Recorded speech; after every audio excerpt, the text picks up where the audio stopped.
August 19, 20-ാം ആഴ്ചയിലെ ചൊവ്വാഴ്ച.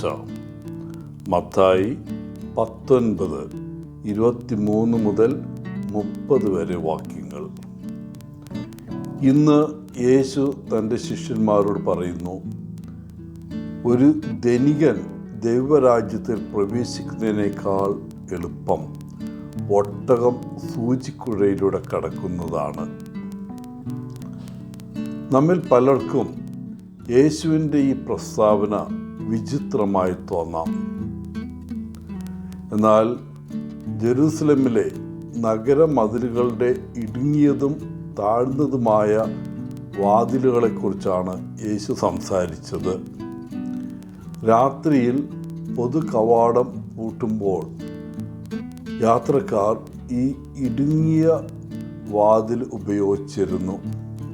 ഒരു സാധാരണ വലിപ്പമുള്ള വ്യക്തിക്ക് ആ കവാടത്തിലൂടെ പ്രവേശിക്കാൻ ഒത്തിരി കുനിയേണ്ടി വരും. ഒരു ഒട്ടകം അതിലൂടെ കടക്കണമെങ്കിൽ അക്ഷരാർത്ഥത്തിൽ മുട്ടുകുത്തി ഇഴയേണ്ടി വരും.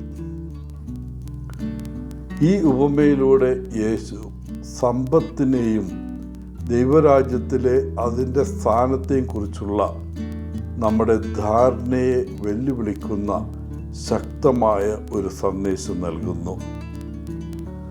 യേശു സമ്പത്തിനെ തന്നെ അപലപിക്കുകയല്ല, മറിച്ച് ദൈവത്തിനു മുകളിൽ സമ്പത്തിൽ ആശ്രയിക്കുന്നതിൻ്റെ അപകടങ്ങൾക്കെതിരെ മുന്നറിയിപ്പ് നൽകുകയാണ്.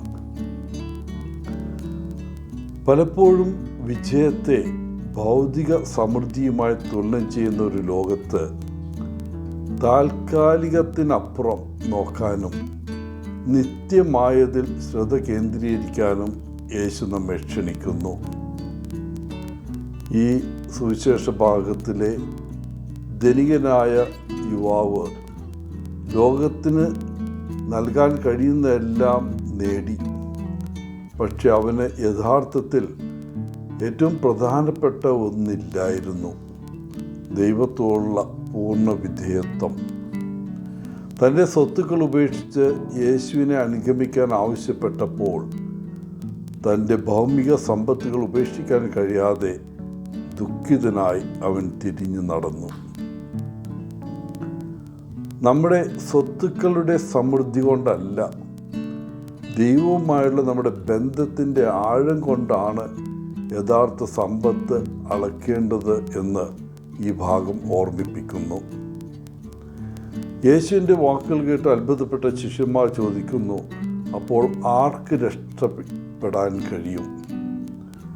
യേശു ആഴമേറിയ ഒരു സത്യം അവർക്ക് മറുപടിയായി നൽകുന്നു.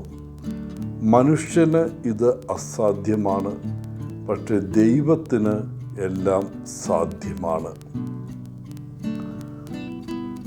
സന്ദേശത്തിൻ്റെ കാതൽ ഇതാണ്: നമ്മുടെ രക്ഷ, നമ്മുടെ പ്രത്യാശ, നമ്മുടെ ഭാവി എന്നിവ നമ്മുടെ പരിശ്രമങ്ങളെയോ സമ്പത്തിനെയോ പദവിയെയോ ആശ്രയിച്ചല്ല, മറിച്ച് ദൈവത്തിൻ്റെ കൃപയെ ആശ്രയിച്ചിരിക്കുന്നു.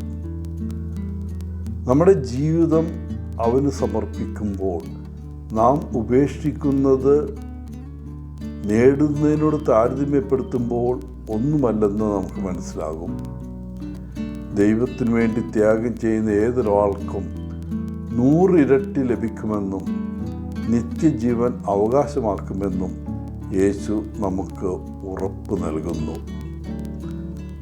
എല്ലാവർക്കും ഇന്നത്തെ ദിവസത്തിൻ്റെ മംഗളങ്ങൾ നേർന്നുകൊണ്ട് ഒത്തിരി സ്നേഹത്തോടെ പോളച്ചൻ CSSR ഫ്രം കേരള.